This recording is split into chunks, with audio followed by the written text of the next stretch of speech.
संसार में क्षणिक सुख होता है और दुख होता है। एक और सुख है जिसे शाश्वत सुख कहते हैं, द एटर्नल हैप्पीनेस।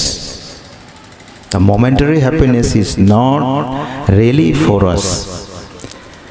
क्षणिक सुख होता है लोगों को, लोग नए वस्त्र पहनते हैं तब भी उनको अच्छा लगता है, सुख लगता है।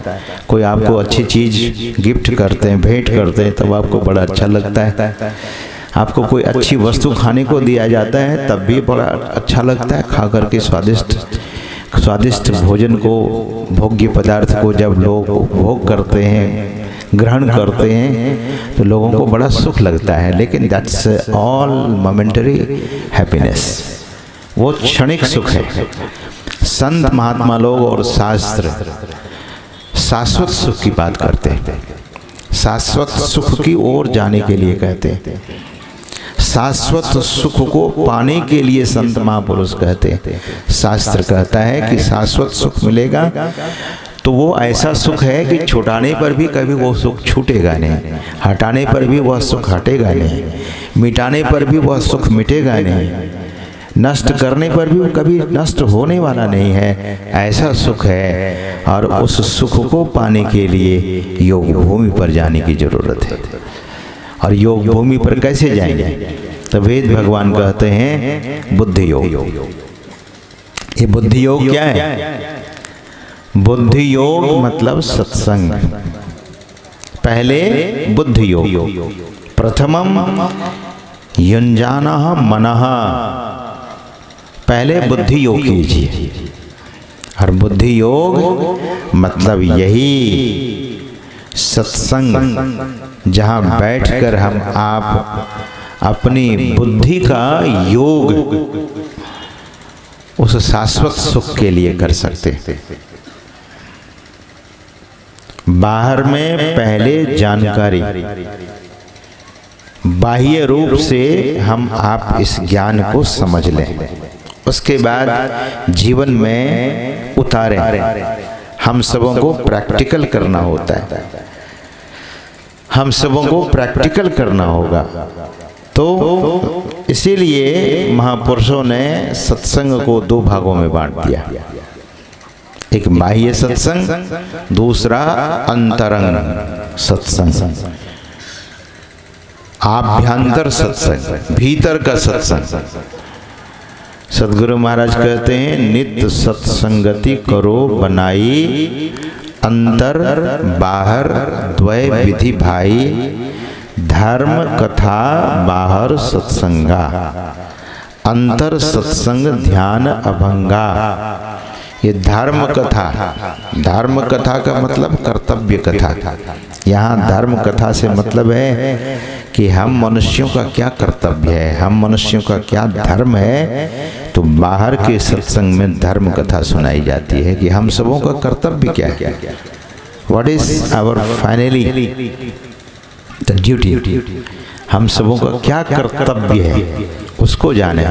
कर्तव्य ही को परिमार्जित और शास्त्रीय भाषा में धर्म कहा जाता है। तो धर्म कथा बाहर सत्संगा, ये बाहर का सत्संग है।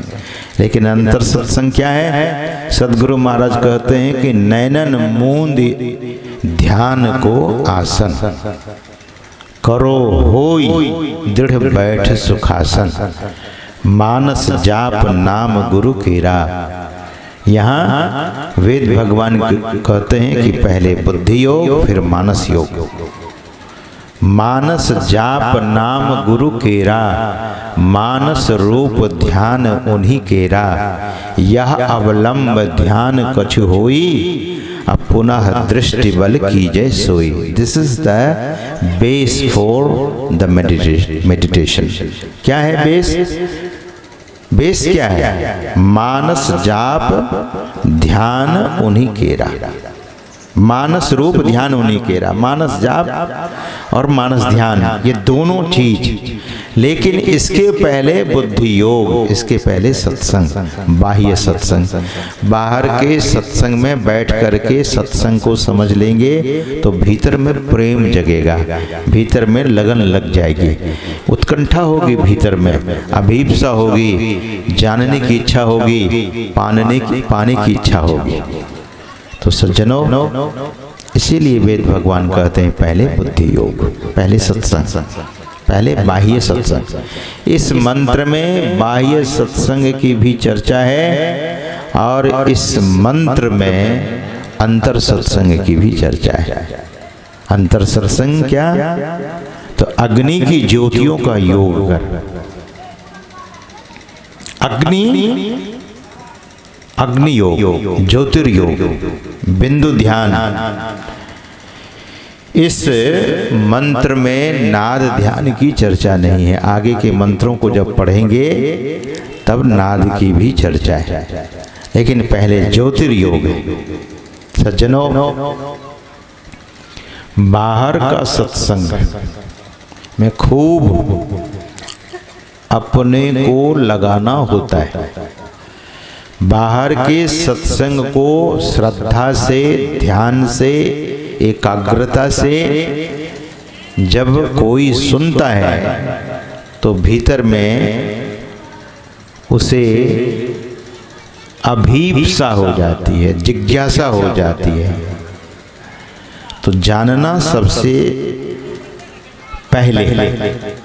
पहले जानना जरूरी है। जानेंगे तो करने की भी इच्छा होगी, पाने की भी इच्छा होगी।